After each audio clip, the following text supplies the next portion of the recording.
राहुल के कार्यक्रम के दौरान अभ्यर्थियों ने पेपर लीक का दर्द साझा किया। नीट पेपर लीक के बाद आत्महत्या करने वाली देहरादून की रिया थापा के पिता मंच पर भावुक होते दिखाई दिए, जिसके चलते राहुल गांधी ने उन्हें ढांढस बंधाया और पीड़ित परिवार के प्रति संवेदना जताई। छात्रों ने भी परीक्षा प्रणाली में पारदर्शिता और पेपर लीक पर सख्त कार्रवाई की मांग रखी। युवाओं का कहना था कि डिग्री के बाद भी रोजगार नहीं मिल रहा है। कार्यक्रम के बाद छात्रों व युवाओं का भी यही मानना था कि राजनीतिक चर्चा को छोड़कर राहुल गांधी ने शिक्षा, रोजगार जैसे असल मुद्दे उठाकर उन्हें नई उम्मीद दी है। वहीं अन्य विपक्षी दलों ने राहुल का समर्थन किया तो भाजपा ने राहुल के दौरे को राजनीतिक दौरे के साथ युवाओं को गुमराह करने का गंभीर आरोप लगाया है। ये इंडिपेंडेंट होने चाहिए। शिक्षा की इंस्टीट्यूशंस पर किसी भी पॉलिटिकल पार्टी का या संगठन का कब्जा नहीं होना चाहिए। वाइस चांसलर्स एक संगठन के नहीं होने चाहिए। नेशनल टेस्टिंग एजेंसी के जो इंचार्ज हैं वो एक राजनीतिक संगठन के नहीं होने चाहिए। दूसरी बात, एग्जाम देना सरकार का काम है। ये प्राइवेट कंपनी का काम नहीं हो सकता है। प्राइवेट कंपनी के पास प्रॉफिट मोटिव होता है, वो सब चीज से पैसा बनाना चाहते हैं। एक होप दी है सर ने, कोई है जो छात्रों के लिए बोल रहे हैं, पेपर लीक के मुद्दे के बारे में बोल रहे हैं। हालांकि हम देख रहे हैं तो संसद में इस बारे में कुछ बोला नहीं जा रहा है, बट बच्चे बहुत मेहनत करते हैं। आप उनको मेहनत और ज्यादा बोलोगे, और ज्यादा मेहनत कर लो, वो कर लेंगे। वो 1 घंटा और पढ़ लेंगे, 2 घंटे और पढ़ लेंगे। लेकिन जब पेपर लीक हो जाता है तो उस चीज को आप कैसे कंपेंसेट करोगे? उसके बदले आप क्या दोगे? होंगे, बट जो हमारे जो हित में कार्य कर रहे हैं वो सिर्फ वही है। नहीं, राहुल गांधी ज्यादा पढ़ा लिखा नेता कोई नहीं है।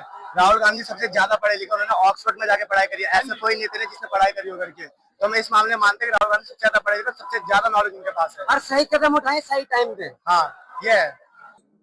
अभी तो आए नहीं है, आ जाएंगे तो आएंगे तो ठीक ही है। और चूंकि चुनाव आ गया है, वो भी आएंगे, अन्य पार्टियों के लोग भी आएंगे।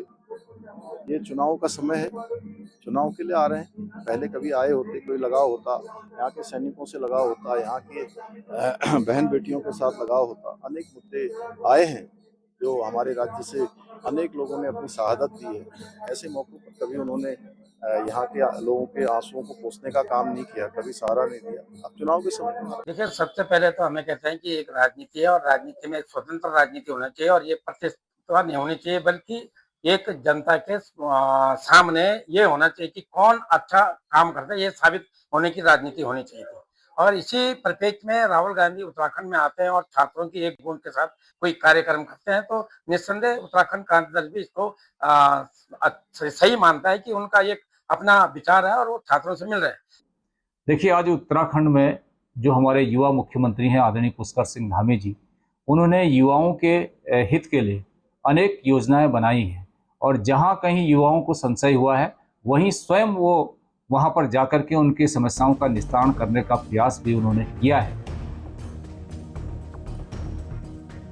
ऐसा नहीं है कि युवाओं को साधने के लिए केवल कांग्रेस ही जोर दिखा रही हो। सत्ताधारी भाजपा भी मैदान को खाली छोड़ने के मूड में नहीं है और पेपर लीक के मामले आने के बावजूद भी युवाओं को साधने की कोशिश में जुटी हुई है। स्थिति यह है कि एक तरफ राहुल गांधी ने देहरादून में युवाओं के साथ संवाद किया तो दूसरी तरफ मुख्यमंत्री ने उसी दिन देहरादून जिले में ही युवाओं के साथ संवाद करते हुए ये बताने की कोशिश की कि युवा आज भी भाजपा के साथ ही है। उधर सरकार के युवाओं से जुड़े कार्यक्रम लगातार बढ़ रहे हैं। कुल मिलाकर प्रदेश कांग्रेस ने राहुल गांधी के इस दौरे को आगामी चुनावों के लिए युवाओं को जोड़ने की बड़ी पहल बताया जा रहा है।